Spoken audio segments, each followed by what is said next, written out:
My phone buzzed twice against the kitchen counter a few minutes before 10, and I almost didn't look at it because it was late and cold and I'd already changed into sweatpants, which is its own kind of decision about how the rest of your night is going to go. I looked anyway. "Dad, I'm at the hospital. Please come. I have no one else, no name under it, no context above it." Just those 3 short sentences from a number I didn't recognize, sitting there on a screen in my dark kitchen like they were waiting to see what kind of person I was going to be. I read it 3 times standing at the counter, coffee going cold in the pot behind me. And I want to be honest about what went through my head, because it wasn't noble. My first thought was that I'd gotten this number 11 months ago, after my old one got tangled up in a billing mess I never fully understood, and that whoever sent this had the wrong dad entirely. My second thought was that it wasn't my problem. I have built an entire life out of not making other people's emergencies my problem, out of thinking things through calmly before I do them, out of never once in 33 years doing something as reckless as driving toward a stranger's crisis at 10 o'clock on a Tuesday because of a text I wasn't supposed to receive. I am, generally, a careful man. I once spent 3 weeks choosing a paint color, but I stood there rereading "Please come, I have no one else," and something about the plainness of it, the lack of any flourish or exclamation point, the fact that whoever wrote it hadn't had the presence of mind to dress the fear up in nicer language, got under whatever careful thing usually stops me. I texted back, "I think you have the wrong number, but I saw this, and I didn't want to just leave you hanging if it's real." "What hospital?" 3 dots appeared and disappeared twice before the answer came through. "Ridgeview General. Emergency entrance. Please." I stood in my kitchen a moment longer, phone in one hand, the other braced against the counter, running through every reasonable argument for staying exactly where I was. And then I grabbed my keys off the hook by the door and did the least reasonable thing I had done in years. The drive should have taken 20 minutes. I made it in 14, running 2 yellow lights that were closer to red than I'd like to admit. And by the time I pushed through the sliding doors of the emergency entrance, my hands weren't quite steady on the strap of my jacket. The waiting room smelled like hand sanitizer and burnt coffee. Fluorescent lights buzzing overhead, a television bolted to the wall, playing something with the sound off. I didn't know her name. I didn't know her face. I stood just inside the doors, scanning 3 dozen strangers in plastic chairs, feeling for the first time exactly how strange this was. A grown man walking into a hospital at 10:30 at night, looking for someone he had never met because of a text message that wasn't his to answer. Then I saw her, and I knew, the way you sometimes just know a thing without being able to explain how. She was sitting alone near the far wall, knees pulled up, both arms wrapped around them, staring at a spot on the floor like it owed her something. A woman maybe my own age, with dark hair coming loose from a hasty ponytail, and a coat that hadn't been buttoned right, like she'd put it on without looking. I walked over slowly, hands where she could see them, and crouched down a little so I wasn't looming. "I think I'm the wrong number," I said. "But you texted asking for someone to come, and I didn't want you to be here by yourself, so I came anyway." She looked up at me like I'd spoken a foreign language, and for a second I thought she was going to tell me to leave, and honestly some part of me was already rehearsing the graceful exit. Instead, her face did something complicated, disbelief folding into something rawer underneath it, and she said, very quietly, "My dad's number used to be that one. I thought he changed it years ago. I don't even know why I still text it. She stopped. Her hands were shaking. "My mom's in the cath lab. I don't have anyone else in this city yet." I sat down in the plastic chair next to her without being invited to, because it seemed like the kind of moment where asking permission would have made it worse, and I told her my name was Daniel, and she told me hers was Naomi, and that was the whole introduction, no more than that. Because the doors to the cardiac unit opened just then, and a nurse called a name that wasn't either of ours, and Naomi flinched so hard I felt it in the chair beside her. We didn't talk much for the first hour. I learned early, sitting there, that some kinds of company don't need words to be useful, that a person can just be a warm shape in the chair next to you, so the waiting isn't a solitary thing. And I let myself be that without trying to fill the silence with reassurances I had no right to make. Around midnight, she told me what had happened, in pieces, the way people tell you things when they're still inside the shock of them. Her mother, Pauline, had collapsed in the kitchen a little after 9, clutching the counter, and Naomi had been in the next room and heard the sound of a chair going over and found her on the floor barely breathing. She'd called 911 with hands that wouldn't stop shaking, and the paramedics had said the word cardiac before they'd even gotten Pauline into the ambulance. And now somewhere behind those double doors, an interventional cardiologist was working to open a blocked artery in her mother's heart, while her daughter sat in a plastic chair not knowing anything at all. "I moved here 4 months ago," she said, not looking at me. Looking at the doors instead, like she could will them to open with focus alone. "New job. I'm still living with my mom until I find my own place, which means she's basically the only person in this whole city I actually know. My best friend's at a wedding in Chicago. Her phone's been off since 6, and I don't know anyone else well enough to call at 10 at night and say my mother might be dying. Please come sit with me." So I texted the only other number I had memorized. I've had it memorized for 7 years. I don't even know why I never deleted it. She let out a small, humorless laugh. "And instead I got you." I didn't have anything smart to offer that. I just told her I was glad my number had been the one to catch it. And she looked at me for a long moment, like she was deciding whether that was a strange thing to say. And then she nodded once and went back to watching the doors. The interventional cardiologist came out a little after 3 in the morning, still in scrubs, mask pulled down around his neck. And every person in that waiting room who was waiting for news sat up at once, that particular full-body attention of people waiting for a verdict. He said Naomi's name. She was on her feet before he finished it. The procedure had gone as well as it could have gone, he said. The blocked artery had been opened and stented, but her mother's heart had been under serious strain for longer than they'd like, and the next 48 hours would tell them more than anything he could tell her right now. Naomi's knees actually buckled a little at that, relief and terror arriving in the same sentence, and I was up out of my chair with a hand under her elbow before I'd decided to move, and she let me hold her up for exactly as long as she needed, and not 1 second longer, and then she straightened and thanked the cardiologist and asked when she could see her. I stayed until almost 5, until Naomi came back from a few minutes at her mother's bedside with her face gray from exhaustion, and I told her I should probably let her rest, and she walked me to the sliding doors with her arms crossed against the early cold coming through them. "You didn't have to do any of this," she said. "I know. Why did you?" I thought about it honestly before I answered, because she deserved an honest answer and not a smooth one. Because the alternative was reading that text, knowing someone was that scared and that alone, and going back to whatever I was doing before it came through. I don't think I could have lived with the version of me that did that. She studied my face for a second in the gray pre-dawn light, like she was trying to memorize something.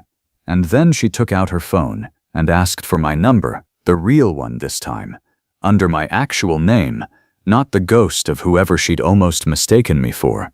I drove home as the sky started to go the color of a healing bruise, and I did not, if I'm being honest, expect to hear from her again beyond a polite thank you text sometime in the next week. I was wrong about that, though I wouldn't understand exactly how wrong for almost a month. She texted the next afternoon, 3 words, "Mom is stable." I sent back something equally small, "So glad." I told myself that was the natural end of it, a strange and decent thing that had happened once, and would settle into a good story I told at dinner parties eventually. Instead, she texted again 2 days later, this time longer, describing the ICU's impossible chairs and the vending machine that ate her dollar twice. And I found myself typing back before I'd fully decided to, and somewhere in that exchange I offered to bring her a real dinner instead of vending machine peanuts. And she said yes before I could take it back. And that was how I ended up back at Ridgeview General 4 nights later with 2 containers of pad thai, and absolutely no idea what I was doing with my evenings anymore. She looked different with a few nights of sleep behind her. Still tired, but no longer gray, dark hair pulled back properly this time. And she laughed for the first time in front of me over the pad thai. A real laugh, surprised out of her by something small I'd said about hospital coffee. And I remember thinking, with the specific clarity of a man who plans everything and rarely feels anything this suddenly, that I was in some kind of trouble. She asked me, over the last of the noodles, what a man does for a living that leaves him free enough to keep showing up at a hospital on a Tuesday. I told her I was an architect, mostly commercial work, the kind of buildings people walk past without ever really seeing. She said that sounded like it required a specific kind of patience, waiting years to watch something exist that had only ever lived in your head first. I told her most people found it boring. She said most people were wrong, and asked what I was working on right now, and I found myself describing a library renovation in more detail than anyone had asked for in months. And she listened like it mattered, elbows on the table, chin propped in both hands. I asked what an archivist actually did all day, expecting an answer I'd politely nod through. And instead she lit up talking about a box of letters from the 1940s she'd spent the week cataloging. Love letters between 2 people who never once appeared in any other record she could find. No marriage license, no obituary, nothing. Just 3 years of devotion sitting in an unmarked box until she opened it. Sometimes that's the whole job, she said, being the only person left who knows a thing happened at all. I didn't tell her that night how much that sentence stayed with me, how many times I turned it over on the drive home. A woman who spent her days making sure forgotten things got remembered, sitting across from me in a hospital cafeteria 1 week after nearly losing the person who anchored her entire life.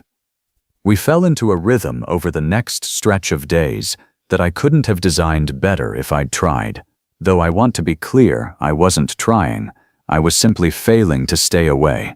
I'd stop by after work most evenings, sometimes with food, once with a paperback because she mentioned she had nothing to read, and hospital time moves like wet cement. Pauline improved slowly, the way hearts do, moved out of the harshest part of the ICU into a step-down unit after the better part of a week. And Naomi's shoulders came down a visible half-inch every time a monitor number moved in the right direction. My coworker Theo, who has opinions about everything and no shame about sharing them, cornered me by the coffee machine one Thursday and asked why I'd been leaving the office at exactly 5:15 every day that week, when I used to be the last one out most nights. I told him a friend's mother was in the hospital. A friend, he repeated, in the tone of a man who has decided not to believe you and wants you to know it. What's her name? Naomi, I said. And how long have you known Naomi? I did the math out loud before I could stop myself, and it came to 9 days, and Theo just stood there holding his coffee, letting the number sit in the air between us like evidence. You once took 4 months to ask out the barista who wrote her number on your cup, he said. Actual number, actual cup, 4 separate times. I told him this was different. He asked how.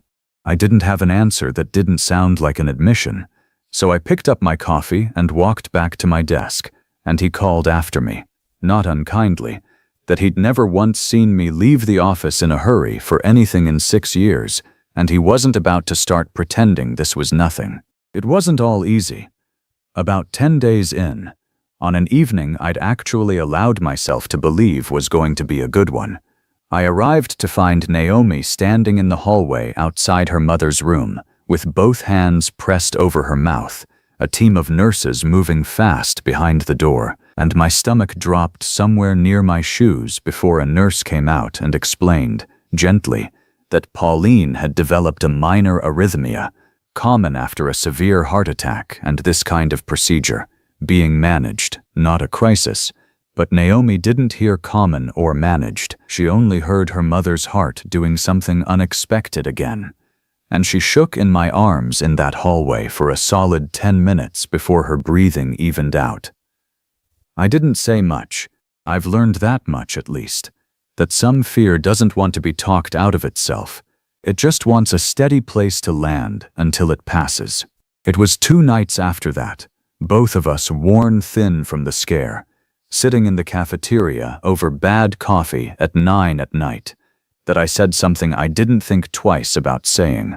Something small, an offhand piece of trivia about the number that had started this whole thing. Funny thing about that number, I said. For the first few months I had it, I kept getting calls for some guy named Gerald. Never met him, just people asking for him, over and over, until it finally stopped. Naomi's coffee cup stopped halfway to her mouth. She set it down very carefully, like it might break something if she moved too fast. What did you say his name was? Gerald. Why? She didn't answer right away. The cafeteria noise seemed to fall back a few feet, the way sound does sometimes right before something important gets said. That's my father's name, she said. That's my father's number. It has to be. He must have kept it for years after he left and given it up less than a year ago. I sat there doing the math I should have done the first week, the math I'd been too caught up in her to bother with, that a number doesn't just belong to whoever's holding it right now.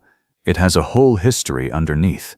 Other hands, other conversations, and somewhere under mine there had apparently been a man named Gerald, who Naomi hadn't spoken to in 7 years. She told me the rest of it slowly, in the flat voice people use for things they've had a long time to get tired of feeling. He'd left when she was 20. No dramatic scene. Just a quiet unraveling over a year. And then one day his things were gone from the closet, and a note on the counter that she'd never fully forgiven her mother for not letting her read. She'd opened his contact twice during the first year and stared at the call button, but never once pressed it, and eventually stopped trying, telling herself it was closure, though she admitted, staring into her coffee, that she'd never actually deleted the contact, that some part of her must have known she'd need it exactly like this someday, in an emergency, out of instinct, before her rational mind could talk her out of it. So somewhere out there, she said, he's got a new number, and probably a whole new life, and doesn't know his old one spent the last year fielding calls from his own friends who don't know he moved on either. I asked, carefully, if she wanted to know more. She looked at me a long time before she answered. I don't know yet, she said, but I think I might want to know who those callers were. I didn't have an answer for her that night, but I went home and did the thing I'm apparently capable of now, which is act before I've finished thinking it through, and I dug through my call log until I found it.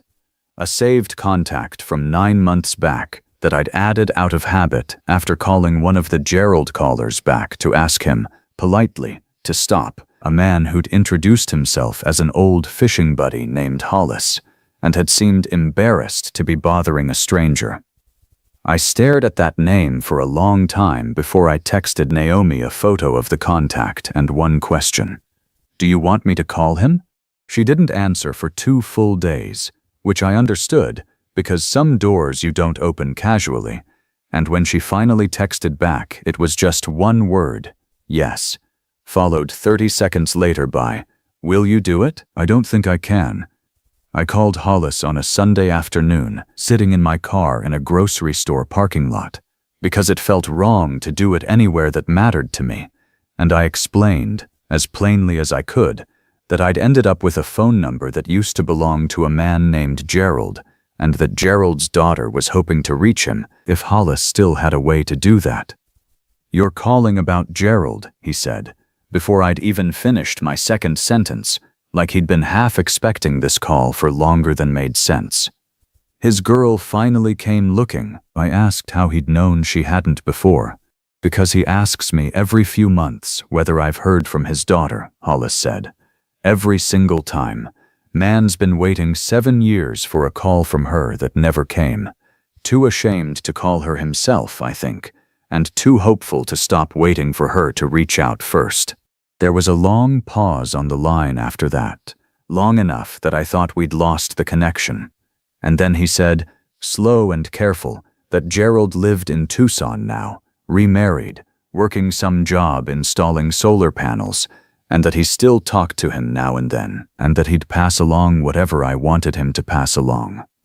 I thanked him, gave him my number, and sat in that parking lot for a long time afterward, watching people push carts through the cold, feeling like I'd just handed someone a door and had no idea whether they'd walk through it.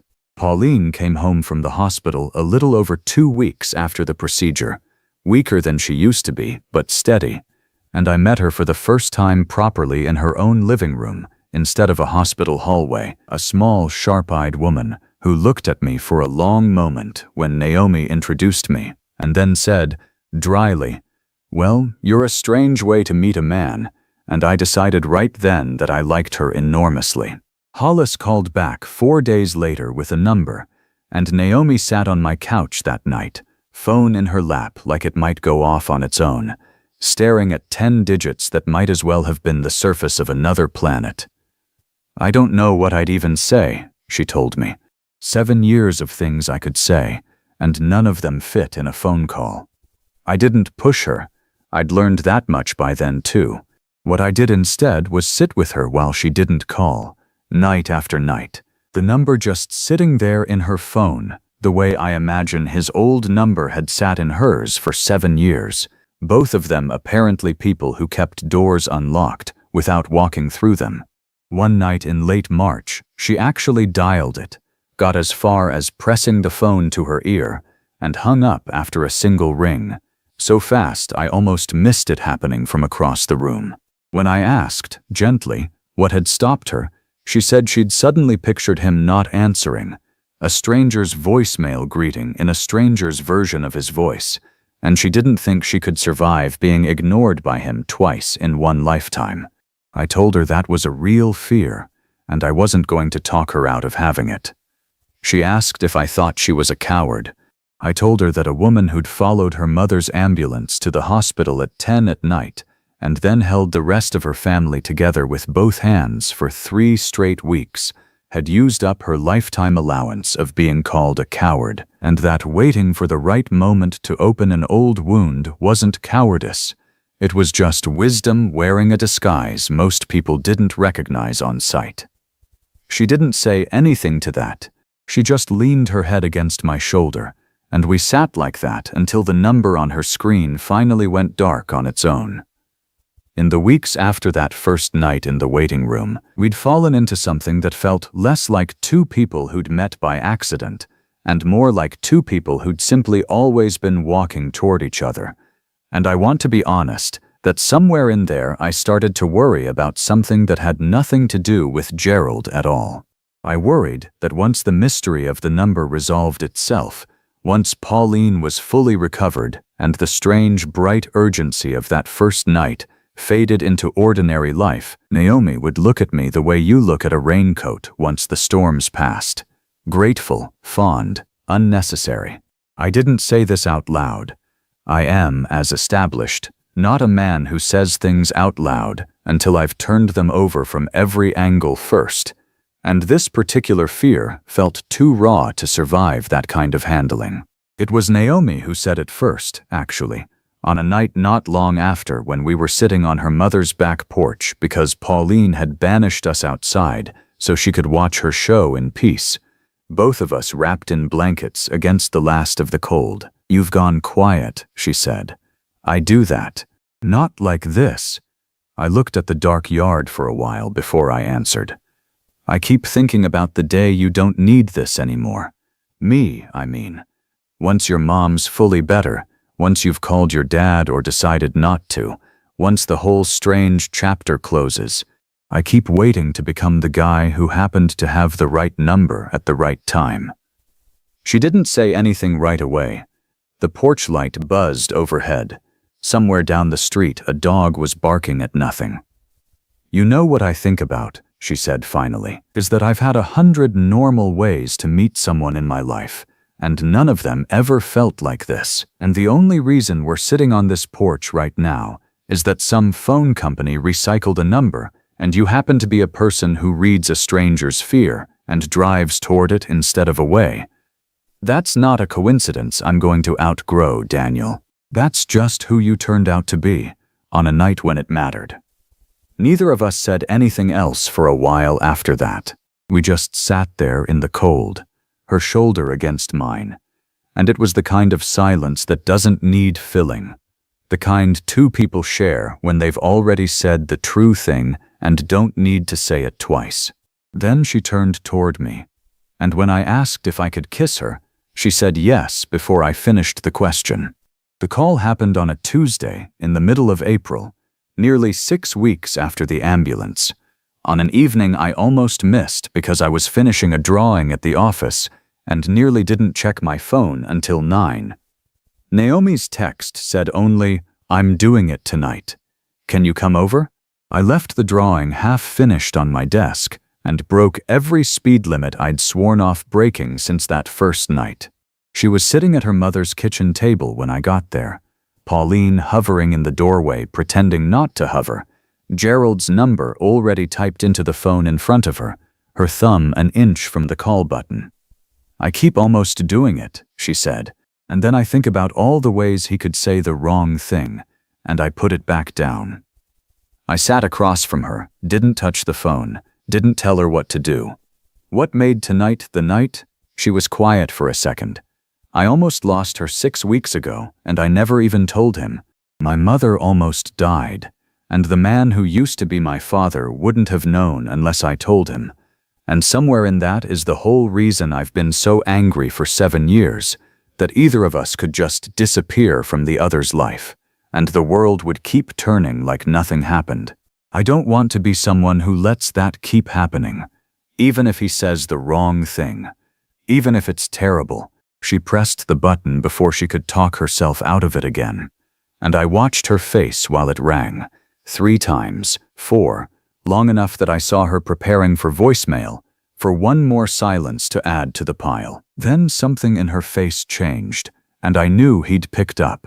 "Dad," she said, and her voice cracked wide open on the single syllable. I couldn't hear his side of it, only hers, but I watched the whole conversation happen across her features like weather crossing a field. Shock first, then something that might have been relief, then tears she didn't bother wiping away, and at one point a laugh that came out wrong, half sob, when he apparently said something about the last 7 years being the biggest mistake of his life, and he hadn't known how to undo something that big once it had already happened. She told him about her mother. I heard her voice shake through the words heart attack.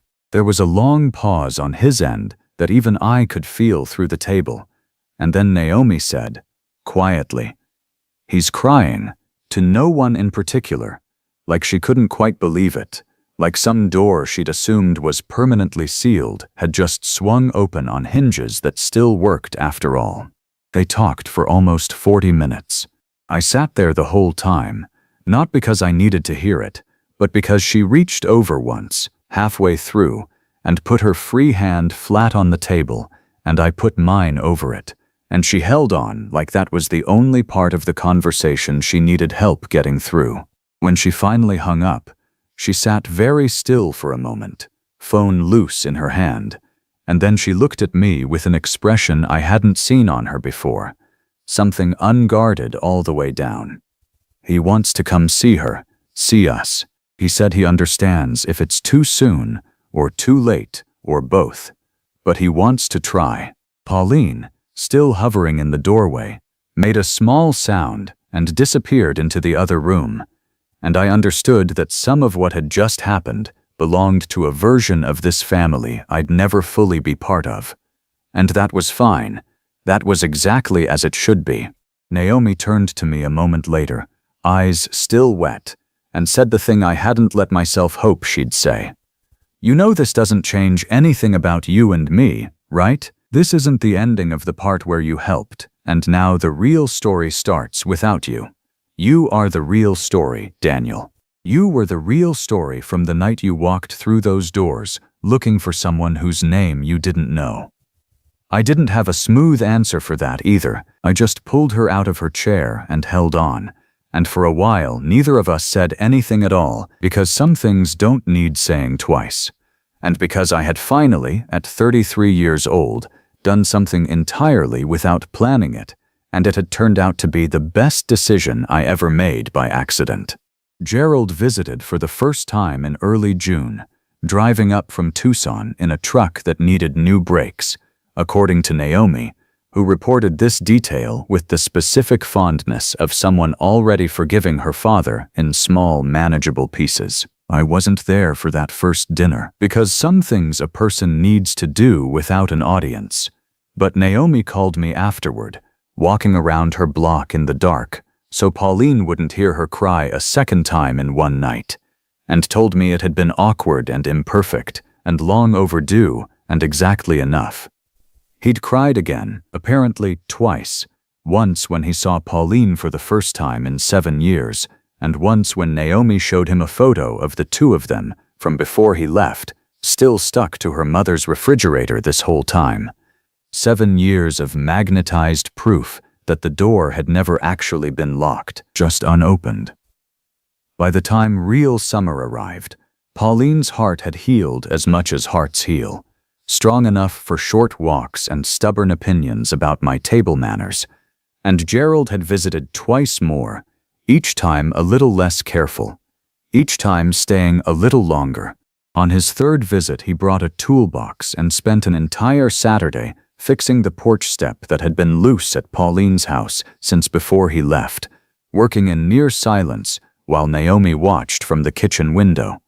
And when I asked her later what that had been like to see, she said it was the strangest kind of relief, watching a man try to repair, with his hands, the one small thing in that house he actually knew how to fix. Naomi and I found our own place in late June, a small house with a porch not unlike her mother's, and on the first warm night after we'd moved the last box in, we sat out there together with the kind of tired that feels like an accomplishment, watching the sky do that long, slow fade it does in Colorado in summer. My phone buzzed on the step beside me, and out of nothing but old habit my whole body went briefly alert, the way it still sometimes does at any unexpected buzz after 10 at night. Some part of me, forever 33, and standing in a dark kitchen, deciding whether to be the kind of man who answers a stranger's fear. I looked down. It was Naomi, sitting 18 inches away from me on the same step, sending a text just to be sending it, the way people do sometimes when the real thing is too big to say out loud and easier to type instead. "Thank you for answering a text that wasn't yours," it said.